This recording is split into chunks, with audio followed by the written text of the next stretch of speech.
Saya diberi 5 hal hadiah sama Allah yang umat sebelumku, nabi sebelumku tidak diberi hadiah itu. Di antara hadiah itu terbesar adalah wa'utitu khawatima suratil Baqarah. Saya diberi hadiah akhir dari surat Baqarah. Kok ada hadiah gimana? Allah itu sudah naikkan kontrak dengan kita. Kita disuruh doa sama Allah. Rabbana la tu'akhidna in nasina waktu. Ya Allah, suatu saat saya salah. Padahal kita pasti salah. Suatu saat Gusti, suatu saat kita salah. Jangan kasih sanksi loh. Oke, mau oke. Itu kok udah enak gimana? Sebelum kita salah, naikkan kontrak sama Allah. Rabbana la tu'akhidna in nasina aw akhtana. Ya Allah, jangan jatuhkan sanksi kepada kita jika suatu saat saya lupa atau salah. Qala na'am. Allah jawab, nah. Makanya Nabi senengnya bukan main. Tentang apa? Saya diberi hadiah akhir surat. Tapi sekarang jadi fitnah tadi. Yang kiai NU baca itu dipakai tahlilan. Kadang-kadang yang baca agak paham. Yang kritik juga agak paham. Jadi ya sudah innalillahi wa inna ilaihi raji'un. Sebetulnya itu diabadikan di tahlil itu karena itu surat yang luar. Tapi sebagian yang baca agak paham. Sehingga ya dingin saja wong enggak paham. Tapi kalau kita yang paham itu luar biasa. Wong belum salah. Sudah ada perjanjian. La tu'akhidna in nasina aw akhtana. Sama Allah dijawab. Nah, iya umatem nak salah orang langsung tak siksa. Aman. Maksudnya dintain tobat aja terus salah terus. Kayak apa? Makanya beda. Nabi itu begitu bangganya dengan surat akhir surat apa? Baqarah. Terus tafsir kedua. Umat ini adalah umat yang sifat Allah itu selalu aktif dan dua-duanya. Dua-duanya aktif. Ini perlu saya sampaikan berkali-kali. Dua-duanya aktif. Jika orang soleh itu nggak boleh mengadili orang dolim. Itu umatnya Rasulullah SAW. Begini logikanya ya. Pernah ada cerita. Ada orang soleh sedang sujud. Diinjek sama orang fasik. Al-asi lah orang fasik. Karena orang soleh ini diinjek. Orang soleh, bawaan orang soleh itu ya kadang gampang marah. Bawaan orang soleh. Tapi pas marah itu nyatut nama Allah. Fawawahi la yaghfiru laka. Pakai nama Allah. Andai kan dia bilang, asemane kue itu malah gak apa-apa gitu. Karena misoh-misoh sendiri itu kan urusan dia. Tapi pakai namanya Allah. Fawawahi la yaghfiru laka. Allah tidak akan ngampuni kamu. Itu Allah langsung memberi wahyu ila nabi hada zaman, ke nabinya zaman ini. Allah ngendikan gini, ini yang cerita Rasulullah. Man dzalladzi yata'alla alayya alla aghfira li fulan, faqad ghafartu lahu wa ahbattu amalak. Orang itu tak ampuni, yang sujud amalnya tak hilangkan. Kenapa? Allah tersinggung. Wong saya ini bisa aghfir, bisa ngampuni. Kenapa kamu nyifati saya hanya u'adzib? Jadi kira-kira Allah itu tersinggung. Wong sifatku itu yo yaghfir wa yu'adzib kok ganti yu'adzib tok iku piye? Jadi sifatku kan hilang sitok gitu. Paham ya? Jadi kalau kamu melihat orang-orang maksiat, pikiran kamu Allah yu'adzibuhum itu enggak fair. Bisa saja Allah yaghfiru lahum. Tapi kamu milih sitok tok, yaitu sifat yu'adzib itu enggak fair. Harusnya ya yaghfiru liman yasha wa yu'adzibu man yasha. Tapi orang soleh ini wallahu la yaghfiru laka, itu Allah tersinggung. Kenapa tersinggung? Karena Allah hanya disifati yu'adzib, bukan disifati yaghfir. Padahal Allah bisa yu'adzib, bisa yaghfir. Sehingga Wahsy ketika seperti itu, dia qatilu ahabbin nas ila Rasulullah, yaitu Wahsy adalah qatilu Hamzah. Ketika Nabi da'a alaihi, tidak usah diterjemah, itu sama Allah malah Wahsy dikasih tahu. Bahkan turun ayat laisa laka minal amri syai'un aw yatuba alaihim aw. Jadi kita melihat ahlul maksiat, oke kita tidak cocok dengan mereka. Tapi tidak cocok tetap berharap mereka tobat. Kita tarbiyah. Karena kita tidak boleh nyifati Allah yu'adzibuhum qatan. Mungkin orang kalau jadi pangeran kok muni qatan. Isawai Allah yaghfiru lahu.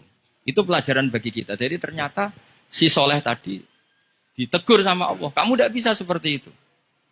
Mangdalladzi yata'alla alaihi, yata'alla itu corong Jawa sumpah serapah. Kok iso aku mbok sifati u'adzib tok, wong aku iso aghfir. Makanya di Quran itu ada wa yu'adzibal munafiqina. Ayatnya apa? Insya'a au yatub. Nah, ini dalil-dalil napa? Kalau jenengan mendukung Islam napa? Wasatiyah. Jadi an ilmin. Jadi saya dukung gerakan ini, satu an ilmin, dua memang secara etika, Pak Quraisy itu orang sepuh, tentu pilihan itu setelah sekian baca tafsir, baca referensi, beliau seorang akademisi, profesor, doktor. Tapi saya tetap mohon, dukung kita itu an ilmin, apa? An ilmin. Memang dari awal Allah mensifati dirinya bisa yaghfir, bisa yu'adzib. Kenapa kita memastikan yu'adzib? Allah bisa yaghfir. Nah dengan demikian kamu menetapkan sifat Allah dua-duanya. Jadi yang soleh ya tetap khawatir, jangan-jangan ada masalah. Yang fasik pun tetap ada harapan. Makanya masyhur dawe Sayyidina Ali yang dikutip hampir semua ulama, apa? Ala unabbiukum fil faqih kulal faqih. Apa perlu saya ceritakan siapa yang ahli fikih sebenarnya? Apa kata Sayyidina Ali? Sebagian orang malah memarfukan ini ke Rasulullah Shallallahu Alaihi Wasallam. Kalaupun ini tidak hadis marfu, dawe Sayyidina Ali pasti tercermin dari keinginan Rasulullah Shallallahu Alaihi Wasallam. Ketika Nabi ditanya, siapa itu al-faqih kul al-faqih atau Sayyidina Ali? Malam yuknitin nas min rahmatillah walam yu'amminhum min makrillah. Apapun kondisinya orang, jangan putus asakan dari rahmatnya. Sehingga Nabi itu pernah sangat serius ngadepi orang-orang fasik. Tapi setelah dimultazam sama Allah ditegur. Kalau kamu begitu, rahmat saya, kata Allah, kamu batasi. Semenjak itu Nabi terus rileks. Dan Nabi kalau ibadah itu mesti milih yang paling gampang. Ma khayyara Rasulullah sallallahu alaihi wasallam amrayni ilahtaron apa? Aisarahuma, pasti milih yang paling gampang. Termasuk Nabi unik itu tofa rogiban. Semua sahabat itu tofu musyatan, semua tawaf secara jalan. Tapi Nabi tofa rogiban. Jika kata ulama-ulama usul fikih, afdal mana? Ya afdal tawaf secara jalan karena al-ajur bi qadrit. Tapi untuk Nabi itu afdal tofa rogiban. Kenapa? Karena Nabi adalah muallimul ummah, pengajar umat. Kalau Nabi tidak tofa rogiban, maka orang akan bilang syarat sahnya tawaf harus jalan. Barokahnya Nabi naik unta, orang mengesahkan tawaf secara rogiban. Tapi saya ini keterusan, jangan nom-nom dong nganggu skuter kok teletabis. Ini kalau ya cocok. Wah, ya nak sing sepo-sepo itu cara kula berlebihan lah. Meskipun sah tapi kula nganti risih, debuan terbenturan yang disai itu. Boyo itibak Nabi itu paling enggak ya kesamaan sepuhnya atau apa Nabi kan. Ini ndak, yang penting sah apa? Wah repot ya. Terus bukti berdua gini, kalau Nabi itu ingin ibadah itu paling ringan. Suatu saat setelah Fathu Mekah, Nabi kayak apa rindunya sama Ka'bah al-Musyarrafah, sama Al-Ka'bah al-Musyarrafah. Nabi saking rindunya minta sama Abu Tolhah al-Hajabi. Minta Utsman bin Tolhah al-Hajabi. Utsman namanya. Minta kunci terus masuk Ka'bah. Itu keluar dari khimah, itu Nabi senangnya bukan main. Karena Fathu Mekah. Lebu Ka'bah senangnya bukan main. Tapi setelah keluar dari Ka'bah, itu kelihatan hazinan. Kelihatan susah, tersiksa. Ditanya sama Sayyidah Aisyah, kenapa engkau gelisah padahal tadi kelihatan senang? Wadidtu anni lam adkhul. Saya suka andikan tadi saya ada masuk Ka'bah. Kenapa ya Rasulullah?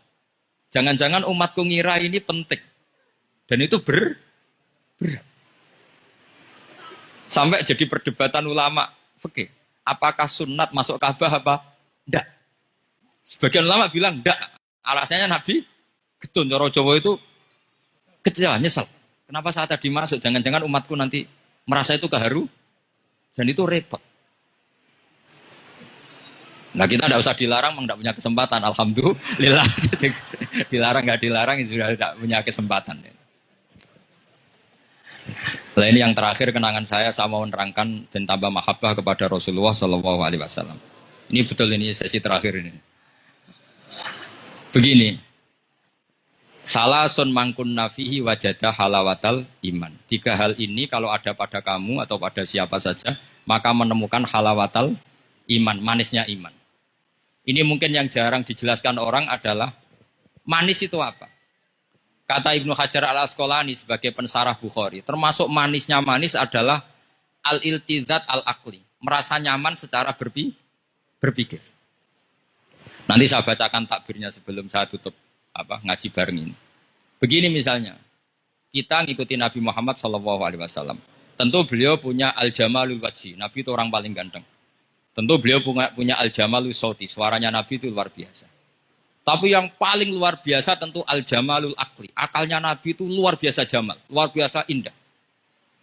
Artinya gini, andai kan Anda seorang profesor atau seorang alim allama, seorang kiai yang paling alim, terus dikasih tahu Nabi, misalnya dikasih tahu Islam, sing gawe donya iki, iku Fir'aun. Kan mesti kita tersiksa, logikanya gimana? Wong Fir'aun lahirnya di bumi kok bikin bumi, kan dulu buminya timbang, mesti ra iso turu sampe. Iki ajaran nopo ra iso turu. Tapi ajaran ini mengatakan, sing gawe alam raya ini Allah. Allah itu awal, Allah itu qadim. Kan terus iso turu, sadone lah. Nak sing gawe luwih dhisik. Paham ya? Terus sing gawe ku ala kulli syai'in qadir wis sadone lah, jenenge gawe alam mesti ala kulli syai'in. Nah, terus misalnya diajak paham ateis. Alam ini ndak ada, kemudian ada. Penciptanya apa? Ya ketiadaan. Oh, ora iso turu sampean. Bagaimana mungkin al-adam yakhluqu maujudan, alam yang maujud diciptakan oleh Adam. Oh, ora iso turu.